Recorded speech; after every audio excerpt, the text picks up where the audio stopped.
अस्सलामुअलैकुम वरहमतुल्लाहि वबरकातुह। आज हम सीखेंगे प्रोनाउंसिएशन ऑफ वावेल्स में से ई का प्रोनाउंसिएशन यानी ई का तलफ़ुज़। हम डेली एक या दो लेटर्स के तलफ़ुज़ को समझने की कोशिश करते हैं।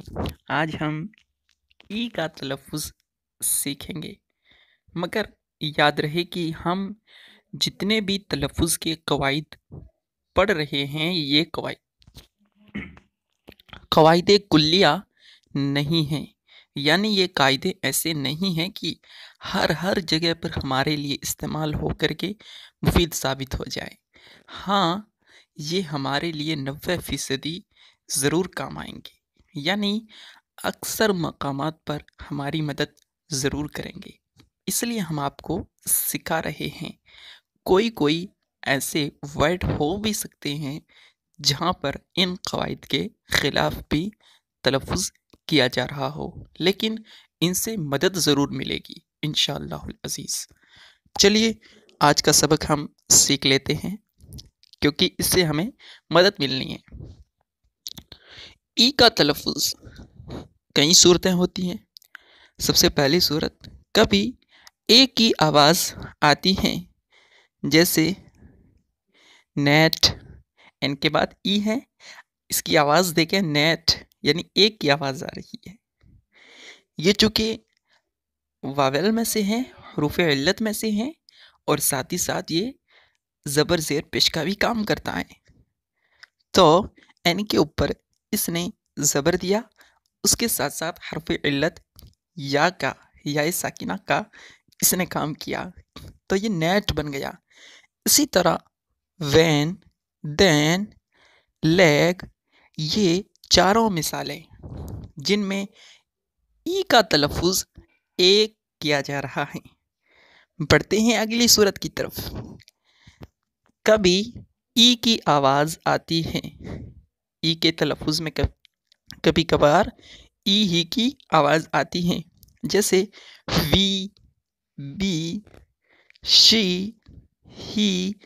इन चारों मिसालों में हम पहली मिसाल को देख लेते हैं।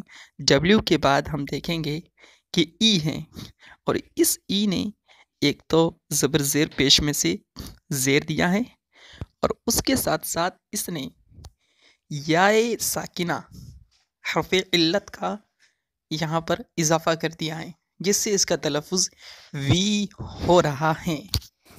इसी तरह बाकी की तीनों मिसालों को आप समझ सकते हैं। अब है तीसरी सूरत, डबल ई हो तो उसकी आवाज़ खींचकर ई की आती है, यानी आवाज़ ई ही आएगी, लेकिन इसको थोड़ा खींचना है, जैसे वीप, सी, स्लीप, बी। तो इनमें थोड़ा सा हमें खींचना होगा, और तलफ़ुज़ यहाँ पर भी ई का ही होगा।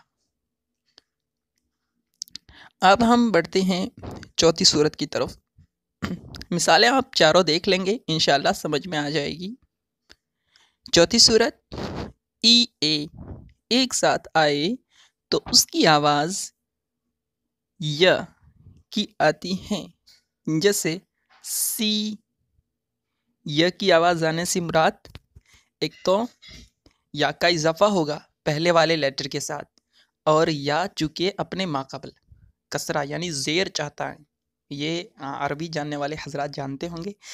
आपकी आसानी के लिए यूँ बता दूँ कि ये जब ई और ए एक साथ आएंगे तो उमूमन एक तो पहले वाले लेटर पर ज़ेर देंगे, और उसके साथ साथ याए साकिना का इजाफा किया जाएगा, जिससे तलफ़ुज़ हो जाएगा सी। इसी तरह क्लीन, इसी तरह अगला तलफ़ुज़ भी हीट, मीट वगैरह, ये सारे तलफ़ुज़ इसी तरह किए जाएंगे। अब बढ़ते हैं हम अगले तलफ़ुज़ की तरफ, जो कि पांचवी सूरत है ई की। ई किसी लफ्ज़ के आखिर में आए तो उसकी अपनी कोई आवाज़ नहीं होती, इस सिलसिले के चंद कायदे देखिए, यानी चंद कवायद भी आपको बताए जा रहे हैं कि किन सूरतों में इसकी आवाज़ नहीं बनेगी। पहली सूरत यानी पहला कायदा है, अगर पहले ए आए फिर आखिर में ई आए तो ए की आवाज़ ए आती है और ई की आवाज़ खामोश यानी साइलेंट हो जाती है। पहले से मुराद हरफ इल्लत में पहले ए आया हुआ हो, यानी वोवेल्स में से पहले ए आ गया हो और फिर उसके बाद उसी वर्ड के आखिर में ई आ गया हो, तो इस सूरत में ए की आवाज़ तो ए आएगी, लेकिन ई साइलेंट यानी खामोश, उसका तलफ़ुज़ नहीं किया जाएगा। मिसालें देखते हैं। नेम, पहले ए आ गया है वोवेल्स में से और इसी वर्ड के नेम के आखिर में ई आ गया है, तो अब हमने ए का तलफ़ुज़ ए से कर लिया और ई को साइलेंट यानी खामोश कर दिया। इसी तरह शैम, सैम और लैम, ये चारों मिसालें यूं ही हैं। दूसरी सूरत, अगर पहले आई हो फिर आखिर में ई, तो इसमें भी ई खामोश हो जाता है और आई की आवाज़ आई की आती है। यहाँ है, छूट गया है, हमें पढ़ लेना है।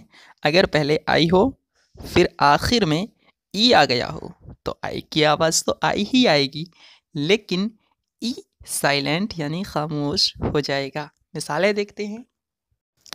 सबसे पहली मिसाल है वाइफ, जिसमें वावेल्स में से शुरू में आई आ चुका है और आखिर लेटर वाइफ वर्ड का ई है, तो इस आई का तलफ़ुज़ हम आई से करेंगे, लेकिन आखिर में ई को साइलेंट यानी खामोश कर दिया जाएगा। देखिए वाइफ, इसी तरह वाइट, लाइन, नाइन, इन चारों मिसालों के अंदर हमने आई का तलफ़ुज़ आई ही से किया है और आखिर में ई है और उसे खामोश कर दिया है। अब हम बढ़ते हैं तीसरी सूरत की तरफ।